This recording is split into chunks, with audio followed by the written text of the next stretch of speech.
नाश्त्यासाठी आपण इडली, डोसा, आप्पे हे साऊथ इंडियन पदार्थ तर नेहमीच बनवत असतो. पण एकदा हे अप्पम तुम्ही नक्की ट्राय करा. बनवायला एवढं सोपं आहे आणि हे खायला खूप जास्त टेस्टी लागतं. विशेष म्हणजे हे गरमच असावं असं अजिबात नाही. तुम्ही थंडही खाऊ शकता, डब्यालासुद्धा देऊ शकता. खूप सोपी रेसिपी आहे. आपण वेळ न घालवता सुरुवात करूयात. अप्पम बनवण्यासाठी आपल्याला तांदूळ लागणार आहेत. यासाठी तुम्ही इडली राईस वापरू शकता किंवा कुठलाही जो आपण इडली डोशासाठी तांदूळ वापरतो तो कोणताही तांदूळ यासाठी घेऊ शकता. इथे मी कोलम तांदूळ घेतलेले.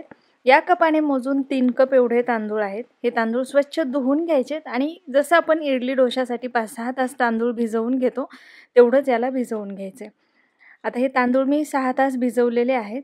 आता यातलं सगळं पाणी काढून टाकायचे. आता मिक्सरचं भांडं घेऊयात. त्यामध्ये तांदूळ घ्यायचेत आणि यामध्ये अगदी थोडंसं पाणी घालून जसं आपण डोशासाठी पीठ बनवतो सेम त्या पद्धतीचं पीठ आपल्याला याचं बनवून घ्यायचं. खूप जास्त जाडही नको आहे किंवा अगदीच जास्त फाईनही नको आहे. आता सगळे जे तांदूळ आहेत इथे मी मिक्सरमधून बारीक करून घेतलेत. एका मोठ्या भांड्यामध्ये घ्यायचं आपल्याला हे. आता यातलं 2 पळ्या पीठ मी एका पातेल्यामध्ये काढून घेते. यासाठी आपल्याला उडीद डाळ, मेथ्या काहीच लागत नाही, फक्त तांदूळच घ्यायचे. आता हे जे 2 पळ्या पीठ घेतले त्यामध्ये पाणी घालायचं. पाणी बरंच घालायचं.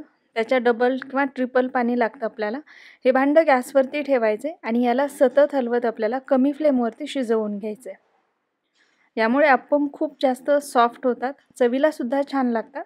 किंवा तुम्हाला ही स्टेप जर करायची नसेल तर तुम्ही याऐवजी भातसुद्धा घालू शकता. 1 कप भात घ्यायचा आणि आपण जेव्हा तांदूळ मिक्सरमधून बारीक केले तेव्हा तो मिक्सरच्या भांड्यामध्येच घालायचा आणि एकत्र बारीक करून घ्यायचा आहे.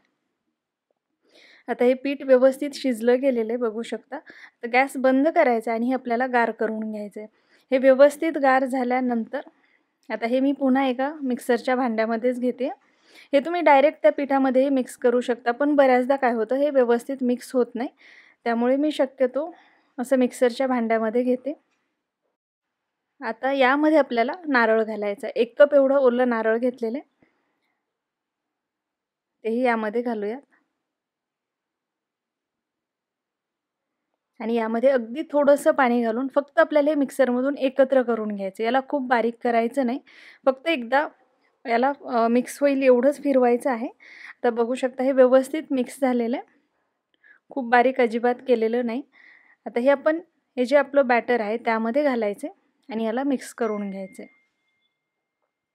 ही एक ऑथेंटिक केरळची डिश आहे. आता हे मिक्स करून घेतले. आता यामध्ये आपल्याला ईस्ट घालायचे. तर साधारण आपला जो पाव टीस्पून असतो तेवढंच ईस्ट घालायचं. ॲक्टिव्ह ड्राय ईस्ट तुम्हाला कुठल्याही किराणा दुकानामध्ये मिळून जाईल.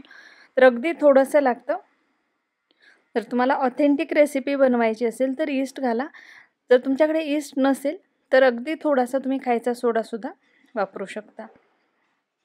आता याला ॲक्टिवेट करण्यासाठी यामध्ये आपल्याला साखर घालायची. साखर घालण्याची 2 कारणं आहेत. एक तर आपलं जे ईस्ट आहे तेही ॲक्टिवेट होतं आणि दुसरं म्हणजे हे जे अप्पम आहे त्याला चव खूप छान येते.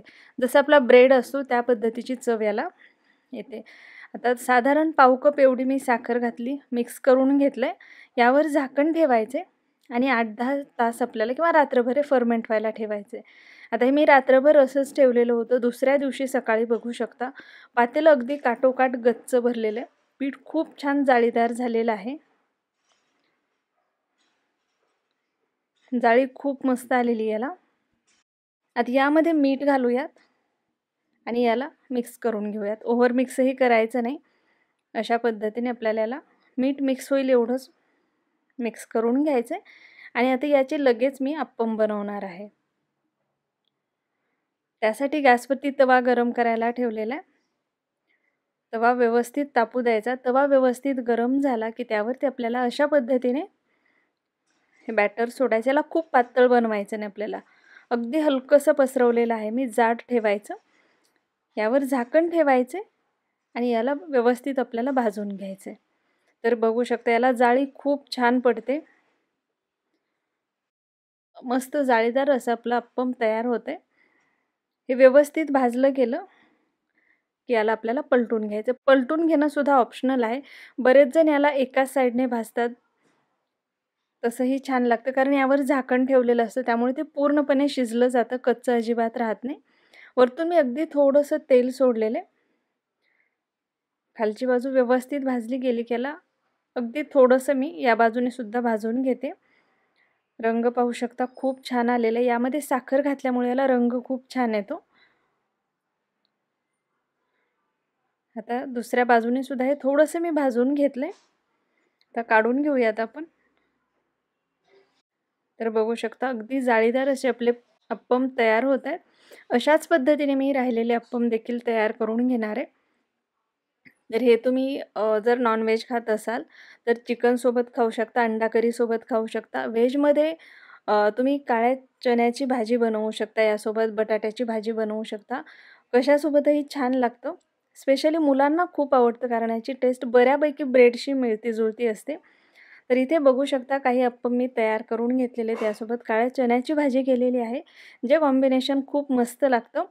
तर पाहू शकता खूप स्पॉन्जी झालेले आहेत, गार झालेले आहेत हे पूर्णपणे, पण अजिबात वातड नाहीत, अगदी सॉफ्ट आहेत, मऊ लुसलुशीत आहेत.